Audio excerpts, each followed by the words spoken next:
अस्सलामुअलैकुम वरहमतुल्लाहि वबरकातुहू। नाज़रीन, एक बार फिर से मैं आपकी खिदमत में हाजिर हुआ हूँ। उम्मीद करता हूँ कि आप खैरियत से होंगे। आज मैं आपको एक बेहतरीन और उम्दा मिसाल देने वाला हूँ कि कमाई के अंदर अकल का दखल होना बेहद ज़रूरी है। के बारे में मैं आपको एक वाक़या सुनाने वाला हूँ कि एक साहब थे जो चीनी यानी शक्कर का बिजनेस किया करते थे और जिस भाव से शक्कर लाते थे, चीनी लाते थे, इसी भाव में बेच देते थे।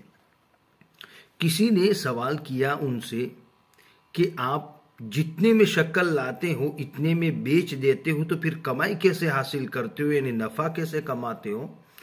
तो साहब ने जवाब दिया कि भाई, जो मैं बोरिया यानी जो शक्कर चीनी लाता हूँ बोरियों की शक्ल में लाता हूँ और जब उसको बेचता हूँ तो बोरिये के बगैर बेचता हूँ, यानी बोरिया में बेचता नहीं हूँ, सिर्फ शक्कर बेच देता हूँ।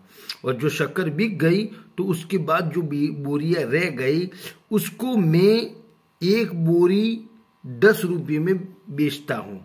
तो मेरी दिन में 10,000 बोरियां शक्कर की चली जाती है, तो एक बोरी 10 रुपये में बेचता हूँ तो 10,000 बोरियां 1,00,000 रुपया निकल जाते हैं मेरे।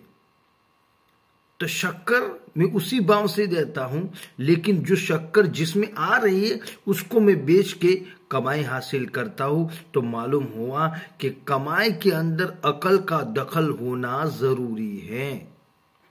उम्मीद करता हूँ वीडियो आपको पसंद आया होगा। आगे शेयर करें अपने दोस्तों को और ऐसे वीडियो के लिए हमारे चैनल को सब्सक्राइब और लाइक जरूर करें। अस्सलामु अलैकुम।